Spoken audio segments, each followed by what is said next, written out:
Bien, les saludo a cada uno de ustedes en el amor del Señor. Mi nombre es Henry Ismael Padilla y para mí es un honor poder estar con ustedes este segundo día. A muchos de ustedes ya los conocí el día de ayer. Tuvimos un tiempo precioso, fantástico en el Señor. Mi esposa y yo nos gozábamos de esta conexión internacional.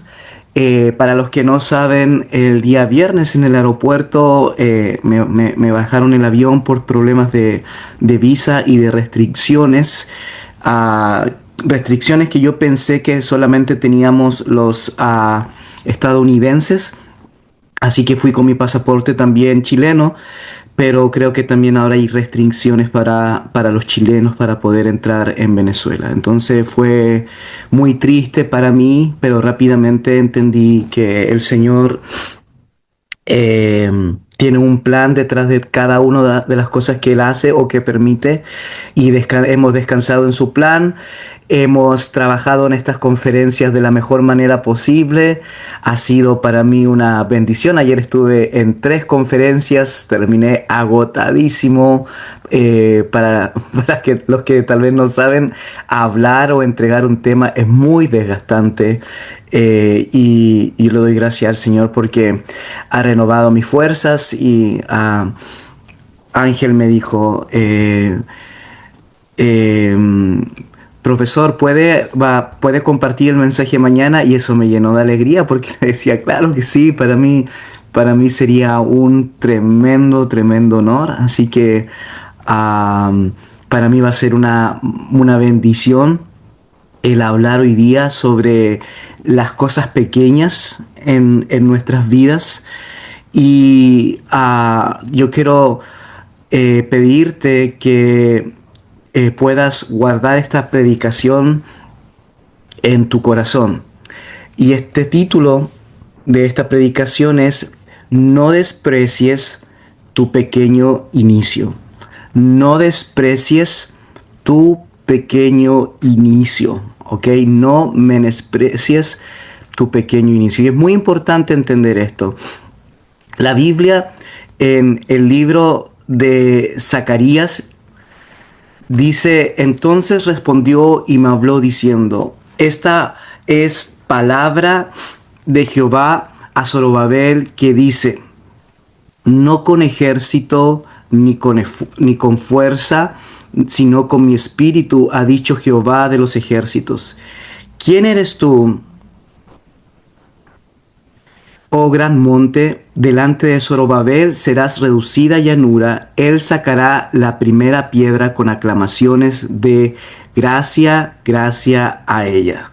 Zacarías es uno de los profetas post cautiverio y me da mucha alegría entender de que los profetas post cautiverios tienen una visión distinta a los profetas pre cautiverios. Muy, muy distinta.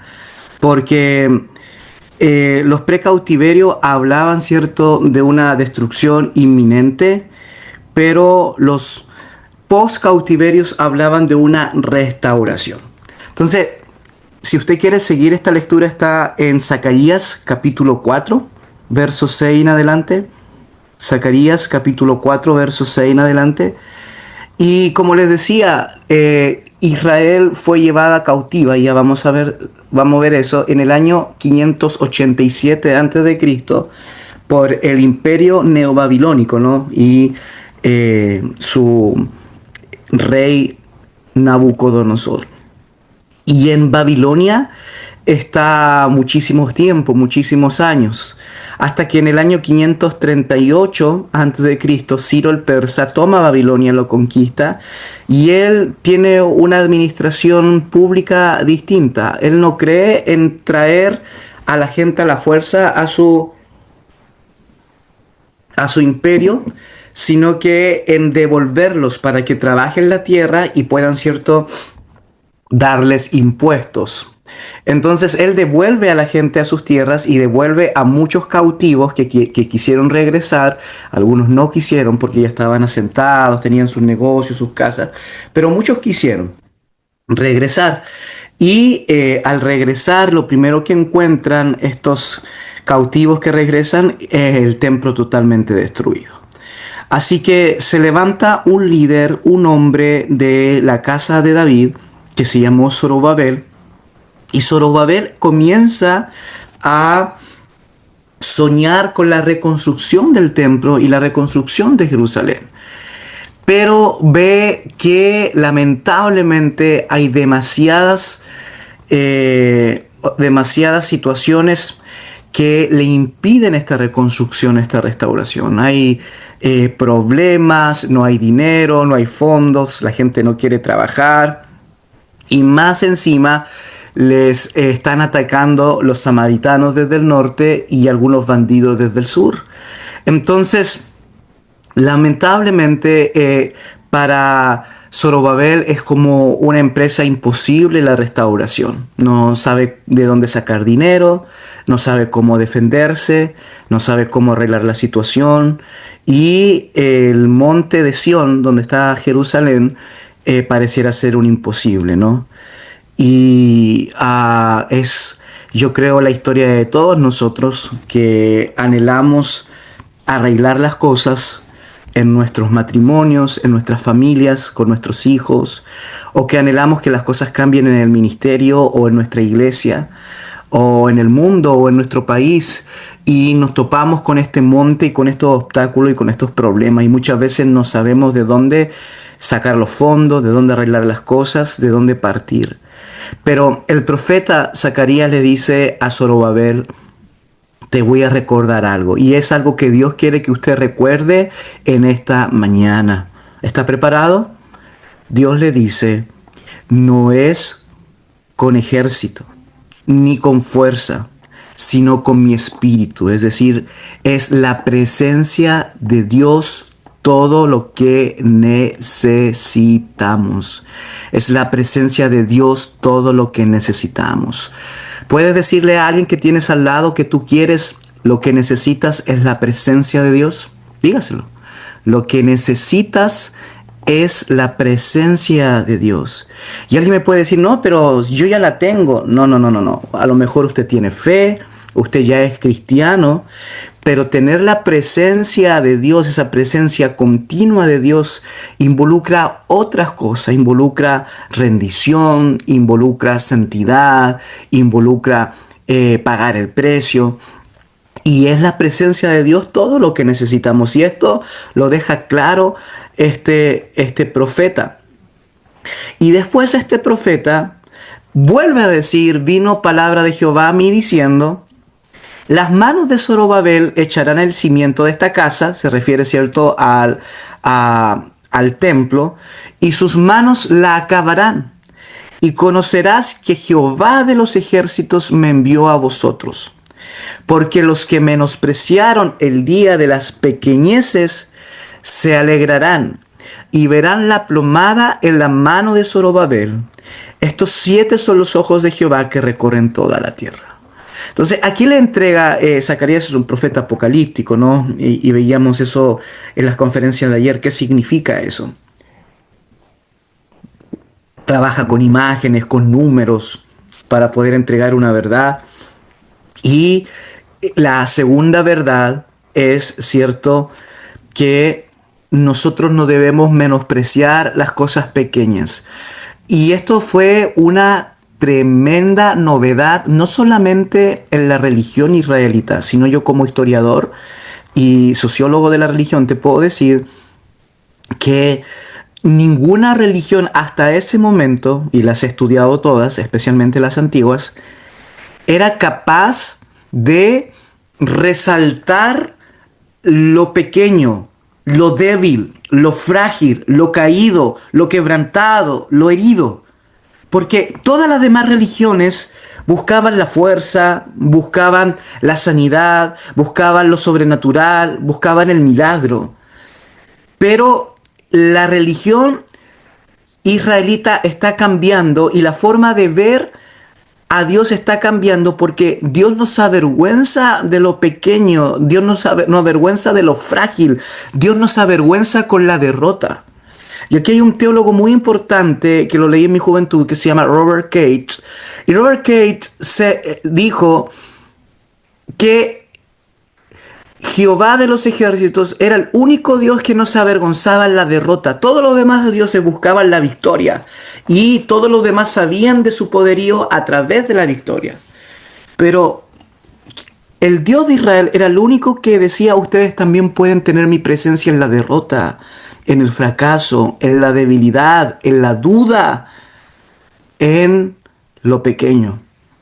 Y esto es lo segundo que Dios me dice que te diga a ti en esta mañana. Y esto es muy importante, que lo debes de entender. Si lo primero fue que todo lo que necesitas es la presencia de Dios, lo segundo es que Dios te dice que no menosprecies las pequeñeces, los inicios pequeños. No menosprecies los inicios pequeños.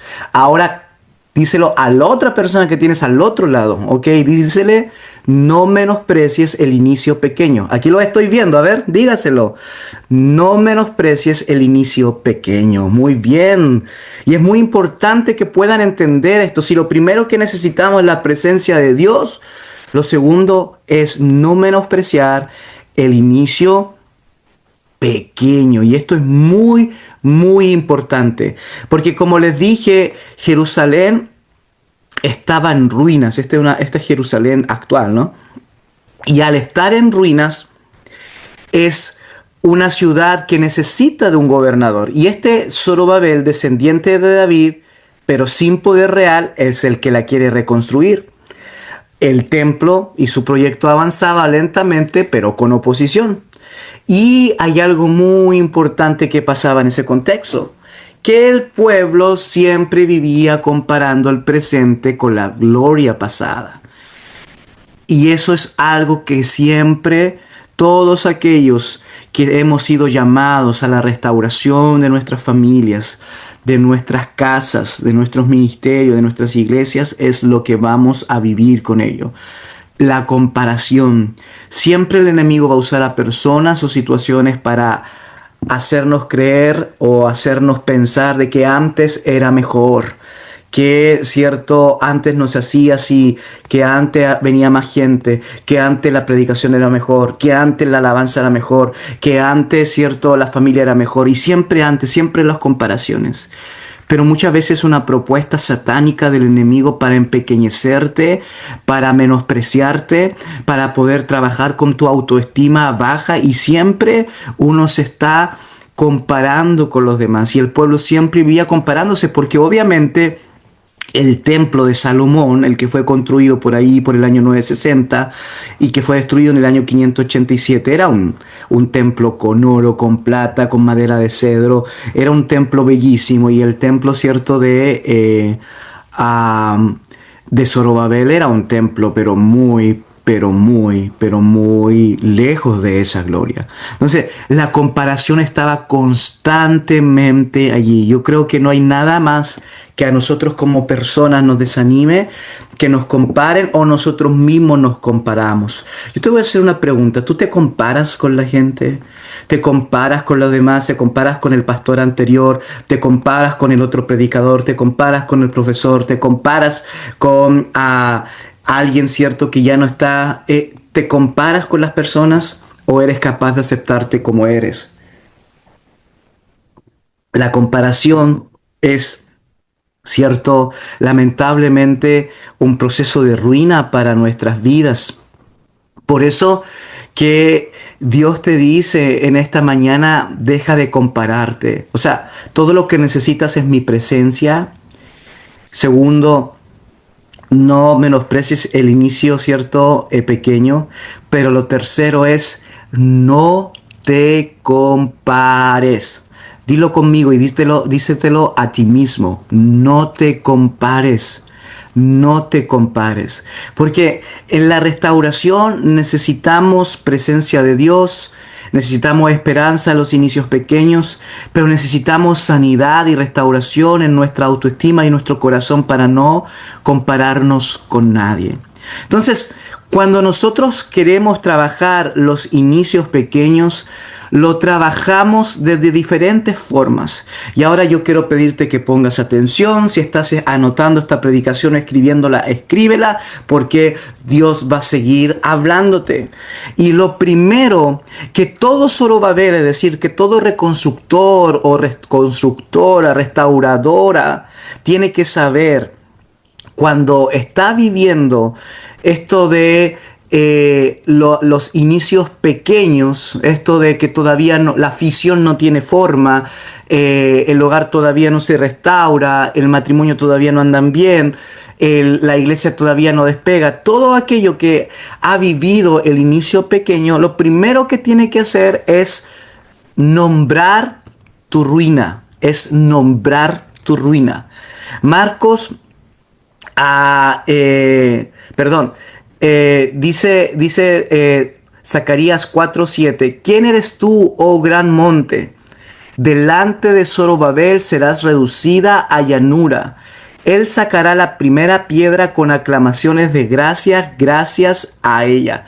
Y si te das cuenta, nosotros tenemos que nombrar lo que nos está molestando. En la consejería pastoral siempre se le dice a las personas: nombra lo que te amarra, nombra lo que te ata. ¿Por qué? Porque cuando lo nombramos, esa situación o incluso esa persona pierde fuerzas. Pierde fuerzas. Y esto es algo que viene desde la cultura hebrea, ¿no? Cuando Moisés le pregunta el nombre al Hashem, a Yahvé o a Jehová y le dice: ¿cuál es tu nombre?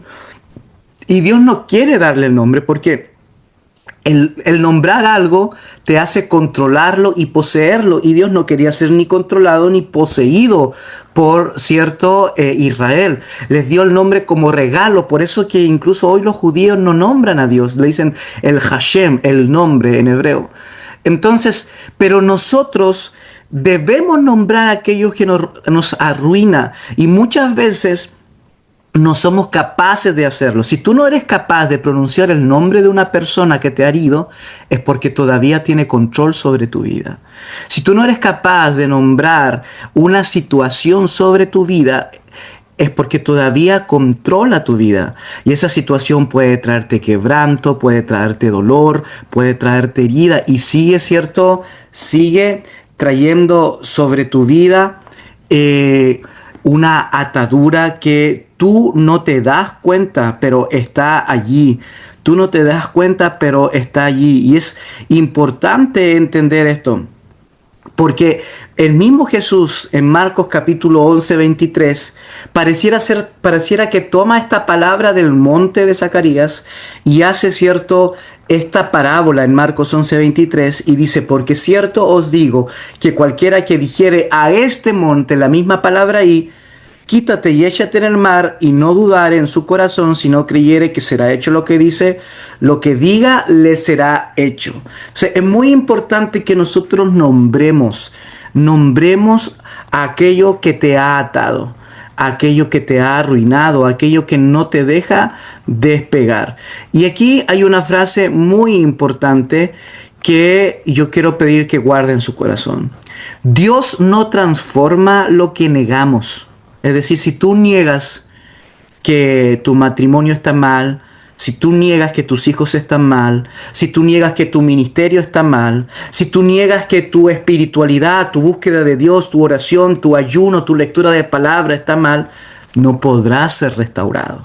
Pues Dios no transforma lo que negamos, pero sí transforma lo que confesamos. Ya ha llegado el momento de ser honesto, sincero, pararse delante de Dios y decirle: Dios, necesito que transformes mi casa, necesito que transformes mi matrimonio, mis hijos, mi vida. Tú sabes, Señor, que estamos mal en esto, hay quebranto en esto otro, hay herida en esta situación. Es hora de que tú lo transformes. Ha llegado el momento, hermano, hermana, siervo, sierva, de nombrar la montaña. Nombrar la montaña, porque cuando comenzamos a nombrar la montaña, esta, se desmorona. Aleluya. Tienes que nombrar a aquello que te ha robado el gozo, la alegría, el poder de la salvación de tu vida. Aleluya. Y tienes que declarar en el nombre de Jesús que le pertenece a Dios, que le pertenece al Señor. Tienes que nombrarlo. Nómbralo. No te avergüences. Ayer en la conferencia de matrimonios estábamos hablando de consejería, hablamos de tantos problemas que viven las parejas, los matrimonios, las familias, y no tenemos por qué taparlo ni avergonzarlo, y no tenemos por qué andar contándoselo a todo el mundo, pero cuéntaselo a Dios. Trabájalo con tu mujer, con tu esposo, entrégaselo al Espíritu Santo, porque si te quedas en el orgullo, la soberbia, decíamos ayer, los soberbios se aburren. Hoy te voy a decir, los soberbios no sanan, los orgullosos no cambian, los petulantes no crecen. Pero si eres humilde, como el Señor te ha llamado a ser humilde y decir, estoy luchando en esta situación, estoy viviendo este quebranto, Dios va a transformar esa montaña para su gloria. Entonces, en la psicología pastoral, cuando nombramos el problema, este reduce su poder. Por eso, poner nombre al miedo activa el lóbulo prefrontal, y esto es cierto, es algo fisiológico, regulando la emoción y recuperando la agencia. La represión, en cambio, fortalece la amenaza. Desde muy pequeño yo viví una vida muy triste, muy sola. Fui criado por una madre soltera y mi madre tuvo muchos novios. Uno de sus novios me pegaba, me lamentablemente era un hombre que tenía muchos problemas psiquiátricos y psicológicos y él pensaba que yo me parecía mucho a mi padre real y me pegaba por sus celos, por su comparación y con patadas me dejaba llorando, sangrando en el suelo, por ese odio y esa rabia que él tenía siempre conmigo. Y yo te estoy hablando de que era un niño de 6 7 años. Ah, Cuando mi mamá se enteró de eso, yo le doy gracias a Dios porque mi madre prefirió a sus hijos antes que a un hombre y lo dejó, lo abandonó. Eh, y bueno, Dios más adelante le dio, cierto, un hombre precioso a mi mamá, que fue mi papá. Pero le doy gracias a Dios por mi mamá que tomó esa decisión. Pero a ese hombre yo lo odié con todas mis fuerzas y jamás pude pronunciar su nombre, jamás. Jamás pude pronunciar su nombre porque era un hombre que me había dañado la autoestima, que había sacado lo mejor, había sacado la felicidad de mi infancia y yo crecí con esa rabia, con esa ira. Porque en inglés hay una frase que dice hurt people. Dice personas heridas hieren a otros. Yo fui herido, entonces comencé a herir a otros. Era una persona que andaba peleando constantemente, buscaba pelea agresiva en las calles, pertenecía a una banda con las cuales, cierto, andábamos buscando peleas con otras bandas de la ciudad y siempre eso me caracterizó muy agresivo. Con mis novias siempre fui agresivo, déspota, siempre las humillé porque tenía esa rabia y ese enojo en mi corazón y jamás fui capaz de poder nombrar a ese hombre.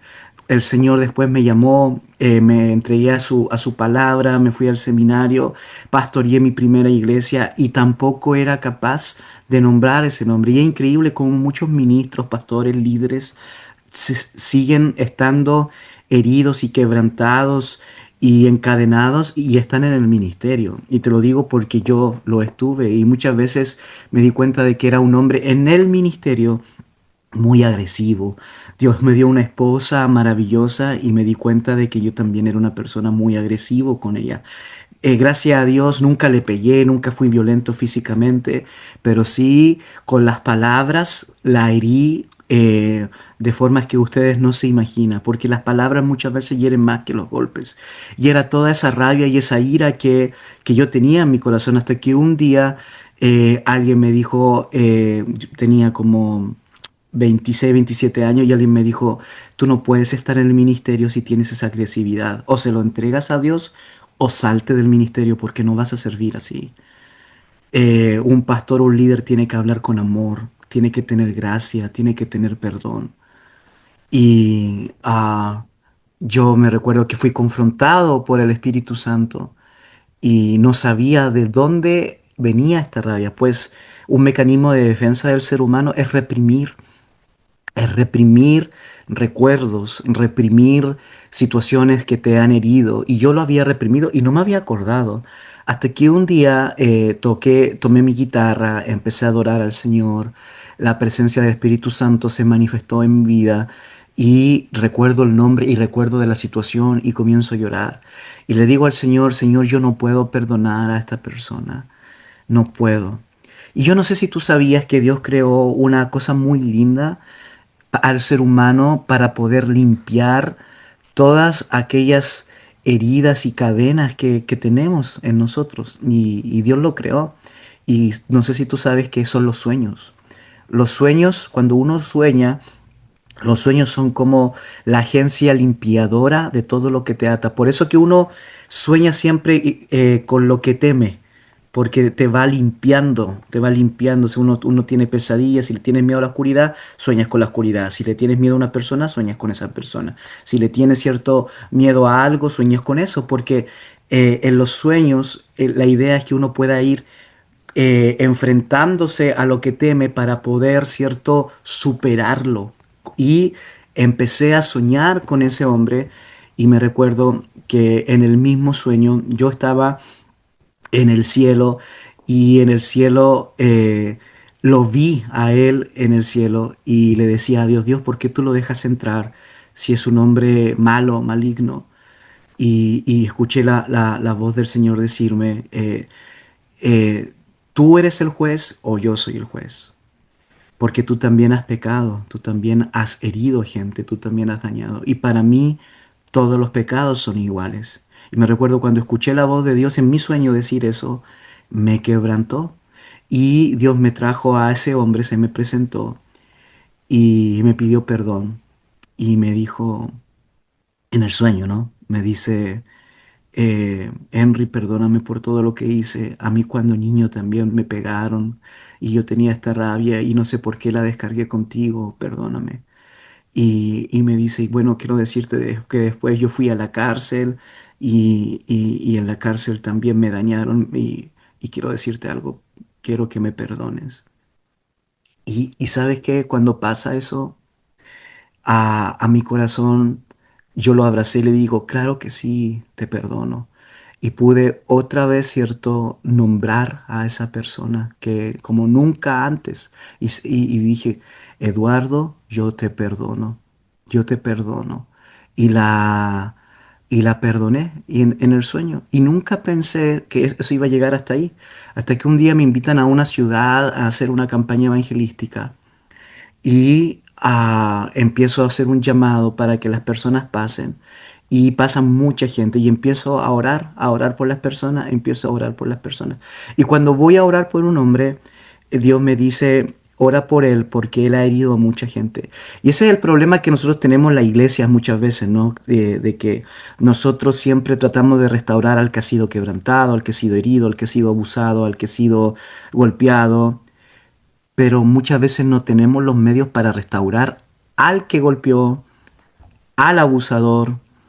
No tenemos esa gracia y esa sabiduría para hacerlo. Pero ahí entendí de que el Evangelio no es solamente para el que ha sido quebrantado. El Evangelio también es para aquel que ha causado el quebranto y el dolor.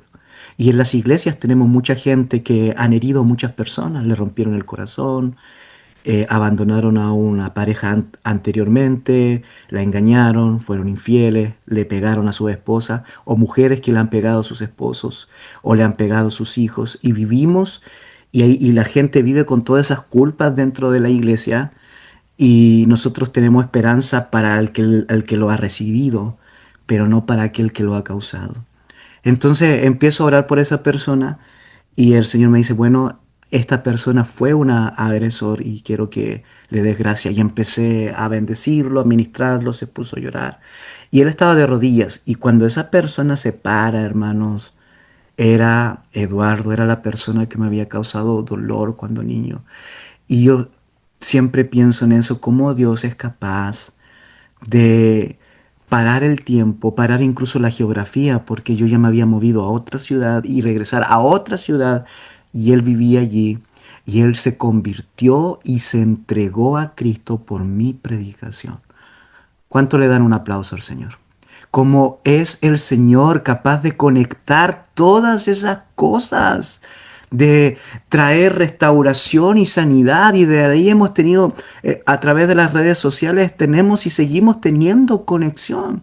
Entonces ahora yo empiezo a nombrar las cosas que me han atado completamente cuando veo a un hermano de la iglesia y empiezo a orar todos los días por su nombre, un hermano que me causa como problemas que es como cierto una persona que dice, no, como conflictiva, empiezo a nombrarla y a orar y a orar y a orar y a orar y mi esposa me dice, y Henry, ¿cómo puedes hablar con las personas que te han herido?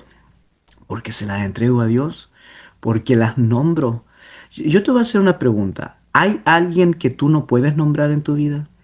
¿Hay alguna situación que tú no puedes nombrar en tu vida? El Espíritu Santo te dice en esta mañana, empieza a orar por ellas en voz alta y van a perder el poder sobre ti y las cadenas se van a romper. Aleluya, gloria a Dios. ¿Cuánto lo creen? Gloria a Dios. Entonces, nombrar es el primer acto de libertad. Lo que no se hace consciente se manifiesta en tu vida como destino. Zacarías lo dijo antes, nombra tu montaña y verás cómo Dios la vuelve suelo fértil. Aleluya. Lo segundo, después de nombrar, tienes cierto que tienes que hacer, tienes que soltar, y esto es muy importante. Suelta lo que ya cumplió su tiempo. Muchas veces nosotros nos aferramos a cosas que ya no necesitamos aferrarnos a ellas.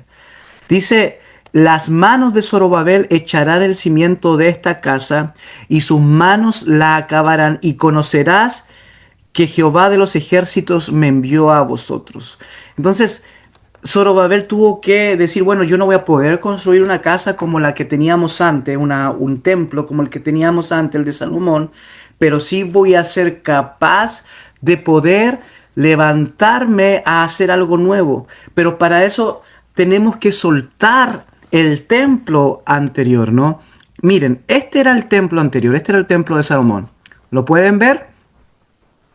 Ese era el templo de Salomón, un templo precioso, ¿no? Miren, miren, lleno de oro, lleno de cedro, de la madera de cedro, es algo hermoso, hermoso, hermoso, hermoso. Bueno, si se dan cuenta, este era, ¿cierto?, los planos. Y este es el templo, ¿cierto?, después de Zorobabel. Y es muy impresionante la comparación, porque el templo, ¿cierto?, de Salomón con el templo de Zorobabel es muy distinto. Entonces, aquí, ¿cierto?, hay unas diferencias. El contexto histórico, si usted quiere saber cómo se construyó el templo, y aquí me sale lo profesor, ¿no? Aquí está, ¿cierto? Primera de Reyes 6 al 8 y el segundo templo, el de Zorobabel, Esdras del 1 al 6. Miren el financiamiento y los materiales. El material era odro, cedro de Líbano, bronce y artesanos especializados. Y del Zorobabel, el del 516, fueron recursos limitados, muy limitados. No había ni oro ni nada, ¿cierto?, real. En la escala arquitectónica, grande, ornamentado, columnas monumentales, y el de Zorobabel más pequeño y sobrio. En los objetos que tenía el de Salomón, tenía el arca del pacto, la menorá, el altar de oro. En el de Zorobabel no, ya no está el arca del pacto, no está. Hay un mobiliario nuevo y más simple. Entonces, ni siquiera está el arca que representaba la presencia de Dios. Y la comparación era muy grande. Obviamente el desánimo era tremendo. Entonces, en la psicología pastoral, el apego a versiones antiguas de uno mismo produce dolor crónico, comparación tóxica y parálisis. Solo cuando se reconoce que algo terminó, el cerebro puede abrir caminos neuronales nuevos. Y eso es muy importante que nosotros podamos entendernos porque Dios conecta todo esto, ¿cierto? No es algo que Dios inventa, lo conecta con la psicología. Y debemos entender de que soltar no es olvidar, soltar es reubicarlo, darle un espacio en nuestra vida, en nuestro corazón, que ya, ¿cierto? eh, un espacio nuevo. Ya no ocupa el centro de nuestra atención, pero sí lo podemos poner en un lugar increíble, ¿cierto? En nuestra vida. Y yo quiero decirte esto, una de las cosas que a mí me cuesta soltar es a las personas, no sé a usted, pero yo me encariño mucho con las personas. Y me recuerdo que estaba sirviendo en una iglesia y me recuerdo de que estaba estudiando y esto fue ya hace muchos años atrás. Y me recuerdo de que un día me despidieron de la iglesia y el pastor me dijo, no, lo que pasa es que ya no tenemos presupuesto y todo eso. Bueno, yo me enteré que al final el pastor había esperado, ¿cierto? Echar una culpa sobre mí por envidias, por celos, y mi familia quedó destrozada porque la iglesia era nuestra familia, mi hijo era amigo, ¿cierto?, con los jóvenes de la iglesia, mi esposa dirigía el ministerio de alabanza y también se tenía que ir solamente porque el pastor no nos quería allí. Y me recuerdo de que para mí fue un tremendo dolor en mi corazón. Y yo le dije, Señor, yo ya jamás voy a volver a confiar en nadie, jamás voy a volver a trabajar con una iglesia, ya no puedo hacerlo. Y estuve allí tirado, ¿cierto? Ministerialmente hablando en el suelo, hasta que Dios un día me dijo, ¿no? Me dijo, ábrete a lo nuevo, tienes que soltar lo que quedó atrás. Yo le decía, Señor, no puedo soltarlo. Y el Señor me dice, si tú no te lo sueltas, no vas a ser capaz de ver las cosas que vienen. Y es algo que Dios quiere decirte a ti. Si tú no eres capaz de soltar a aquel que te rompió el corazón, Dios jamás va a poder traer alguna persona nueva para ti. Recién te hablé de mi madre, que fue capaz de dejar a la persona que me violentó. Bueno, pasaron 7 años y Dios le trajo un hombre maravilloso, lleno de amor, lleno de gracia, que no bebía, que no tomaba, que nunca nos dijo una mala palabra, un trabajador, pero fue capaz de soltar a ese hombre abusador. Bueno, si tú no eres capaz de soltar a las personas, ¿cómo Dios te va a traer algo nuevo? Si tú no eres capaz de soltar a el ministerio que tú sabes que ya no tiene, no quiero decir que no tiene solución, pero quiero decir que ya el tiempo pasó para ese ministerio y no te abres a lo nuevo, no vas a poder abrirte todo lo que Dios tiene para ti. Yo me recuerdo que cuando pasó esa situación, yo me quería regresar, ¿cierto?, a Chile. Dije, bueno, nos vamos ahora, ya no hay nada más. Y estaba en oración y el Señor me dijo, no, ahora que tú sueltes eso, yo te voy a traer algo nuevo. Bueno, les quiero comentar, porque yo sé que el tiempo pasa, de que meses pasaron y plantamos nosotros nuestra iglesia. Y la iglesia que hoy tenemos es 2 veces más el tamaño de la que teníamos antes. Y vemos cómo Dios ha seguido trabajando y ha seguido restaurando familias. Pero nosotros tenemos que ser capaces de soltar. Hoy Dios te dice qué es lo que te ata. ¿Qué es? Tienes que soltarlo, suéltalo. Hay cosas mejores adelante que cualquiera que dejemos atrás. ¿Cuántos lo creen? Dales aplauso al que vive. Hay cosas mejores adelante que cualquiera que dejemos atrás. Porque recuerda que nuestra fe es escatológica, es decir, lo mejor está por venir. ¿Y qué es lo que va a venir? La parucía, la segunda venida de Cristo. Con eso en mente podemos decir que siempre vamos avanzando, que siempre vamos hacia adelante. Siempre vamos hacia adelante.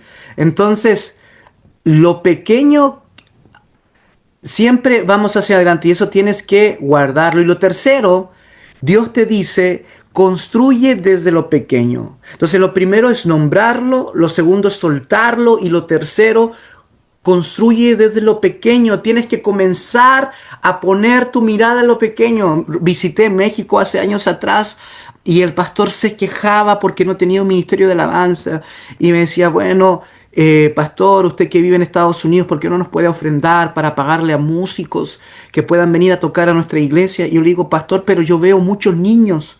Y él me dice, ¿y qué pasa con los niños? Ellos pueden ser sus músicos. ¿Por qué mejor no invertimos para que ellos vayan a la escuela de música y aprendan? Y al pastor no le gustó la idea. Pero yo le dije, ¿sabes qué? Tus niños van a ser el futuro de esta congregación. Y empezó a invertir en su niño y regresé después a la misma Ciudad de México, a la misma iglesia y su banda estaba llena de los niños a los cuales, cierto, él había menospreciado y sonaban y tocaban increíble. Muchas veces nosotros menospreciamos lo pequeño y no nos damos cuenta de las grandes cosas que nosotros tenemos. Y es importante abrirle puerta a los niños, a los jóvenes que van empujando. Y nosotros como adultos no tenemos por qué tener celos ni envidia. Tenemos que abrazarlos y trabajar juntos como equipo. Tenemos que comenzar a entender de que Dios nos ha llamado a algo más.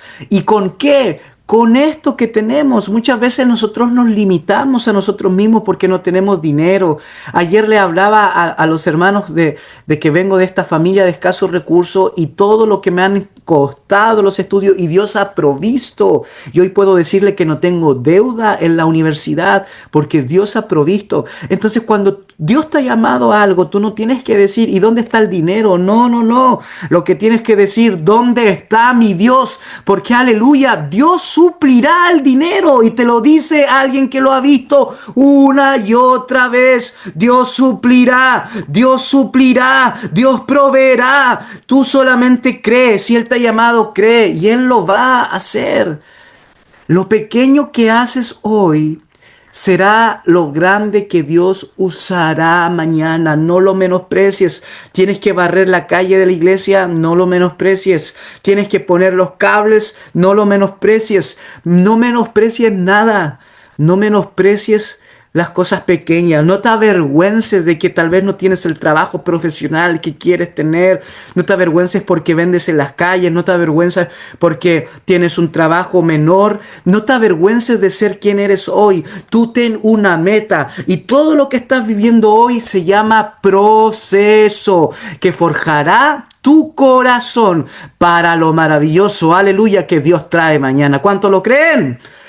Dios trae cosas preciosas mañana. Entonces vive ese proceso.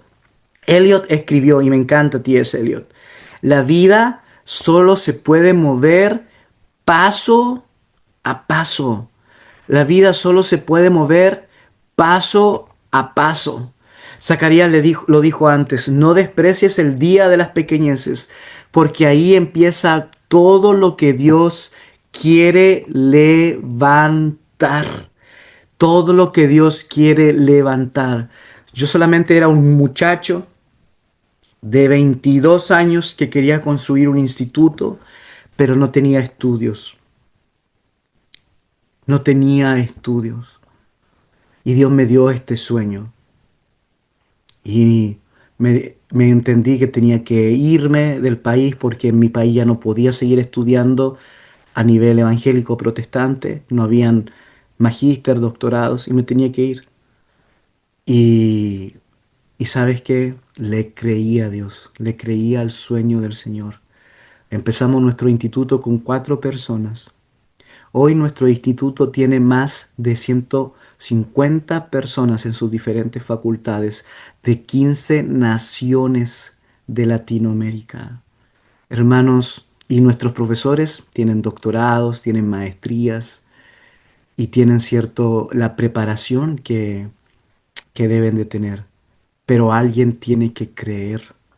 Pero para creer tienes que nombrar lo que te ata, soltar lo que te estanca y valorar las pequeñeces.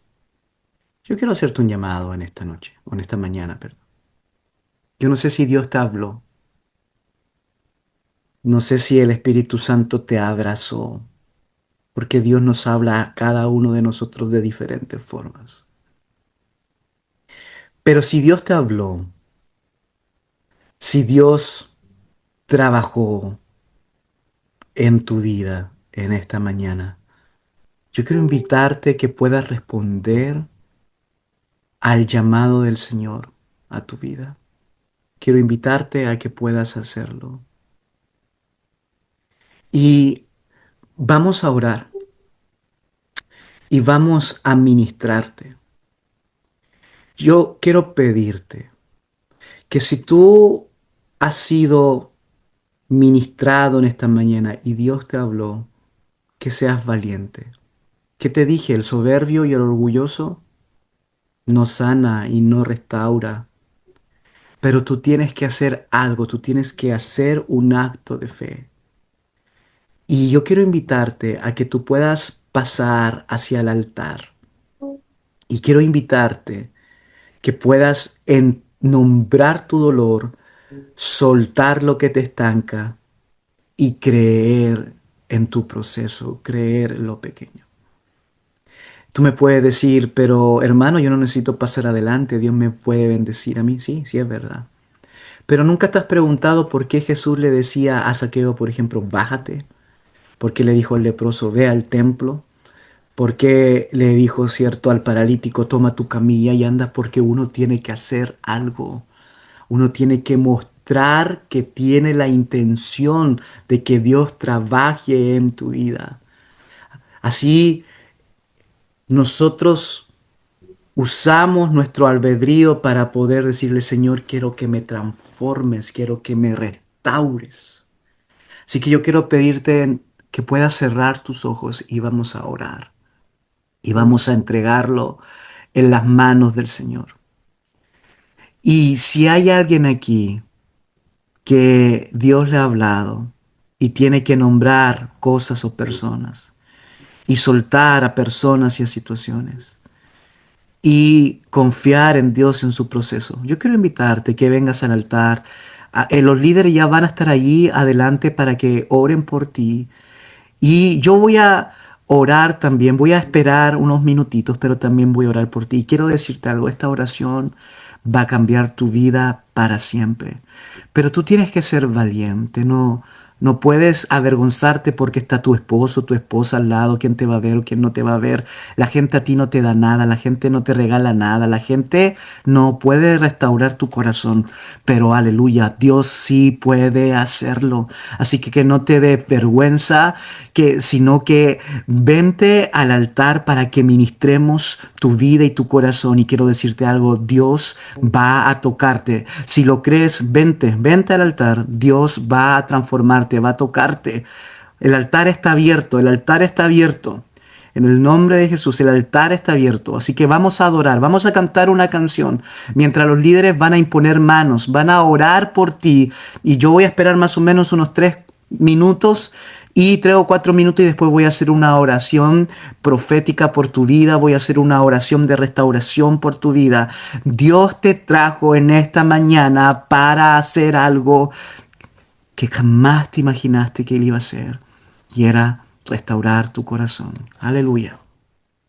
Gloria a ti, Señor, te bendecimos con todo nuestro corazón. Te adoramos, te glorificamos, Señor. Gracias. Gracias porque has ministrado nuestro dolor, nuestro quebranto, nuestras heridas. Señor, yo quiero orar por todos aquellos, Señor, que tienen una situación difícil en sus vidas, en sus matrimonios, problemas, Señor, financieros, de comunicación, de la pareja, de intimidad.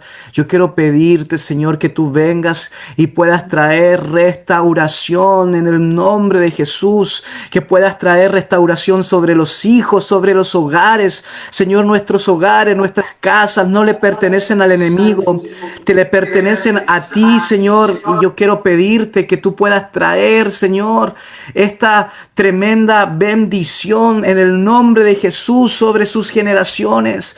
Quiero orar por aquellos, Señor, que están atrapados al amor de un hombre, de una mujer, están atrapados a la codependencia de una relación, Señor, tóxica. Aquellos que están atrapados, Señor, a una situación que no los deja moverse. Padre, quiero pedirte que puedas soltar esas cadenas en el el nombre poderoso de Jesús y traer restauración sobre su vida. Quiero pedirte, Señor, que sueltes esas amarras y traer sanidad.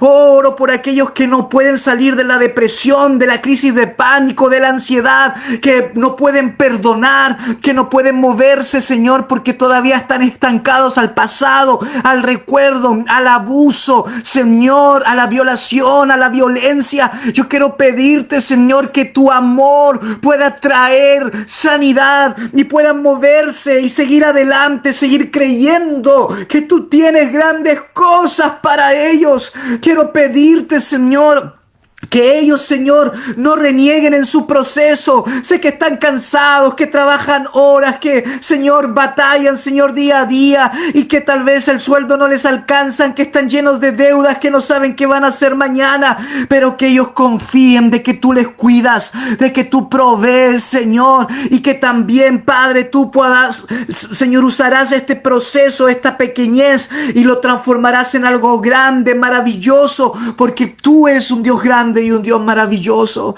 Quiero pedirte, Señor, que traigas esa convicción de que el mundo se puede caer a pedazos, pero de que tú reinas, de que tú, Señor, sigues en control, de que tú sigues haciendo las cosas. Quiero pedirte, Señor, que puedas ayudar, Señor, a aquellos padres que ya no pueden más, que les faltan fuerzas, a que puedan seguir adelante. Señor, yo quiero pedirte que traigas sanidad y que traiga restauración sobre sus vidas, Señor.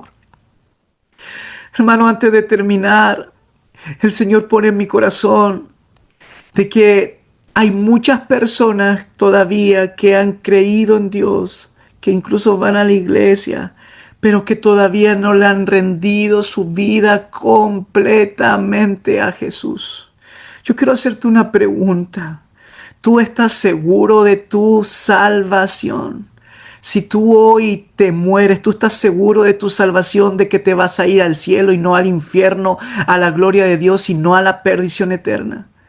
Y tal vez tú dices, no, yo no estoy seguro porque le fallo a Dios, porque peco, porque hago cosas, porque todavía me cuesta entender todo esto del cristianismo, de la fe. Pero este es tu tiempo. Y yo quiero invitar a todos los que todavía no están seguros de su fe, de su salvación, de su eternidad. Yo quiero que donde quiera que estés ahí en tu puesto, donde quiera que estés, puedas hacer esta oración conmigo, todos aquellos que no están seguros de su salvación. Y yo quiero pedirte que tú puedas entregarle a Dios tu corazón, tu vida, porque Dios te quiere restaurar. Pero Él no puede restaurarte si tu corazón todavía no le pertenece a Él. Dios quiere sanarte, pero Él no te puede sanar si tu corazón todavía no le pertenece a Él. Así que si quieres abrirle tu corazón a Él y entregarte a Él y asimismo estar seguro de tu salvación, haz esta oración conmigo, ahí donde quiera que estés, en tu mente o en tu corazón, o tal vez con tus labios. Repite después de mí y di: querido Dios, te doy gracias por tu amor. Sí, repítalo, hermano. Querido Dios, te doy gracias por tu amor. Gracias por hablarme en esta mañana. Hoy decido entregarte mi vida por completo y decido renunciar a mí mismo. Hoy acepto a Jesús como mi Señor y mi Salvador y te pido que entres a mi vida y a mi familia y que la transformes. Ayúdame a seguir adelante. Ayúdame a vivir para tu gloria. En Cristo Jesús. Amén y amén. Gloria a Dios. Gloria a Dios. Quiero hacerle una pregunta. ¿Hay alguien allí que hizo esa oración conmigo? Si hay alguien ahí, levanta tu mano. ¿Quién hizo esa oración? Ángel, no sé si me puedes decir si hay alguien que hizo esa oración. Sí, Déjala extendida, me gustaría verte. ¿Hay hermano. alguien? Gloria a Dios, gloria a Dios. Deles aplauso al Señor, al que vive, al que reina. Toda la gloria y la honra es para Jesús. Muchas gracias por tenerme esta mañana. Bendiciones.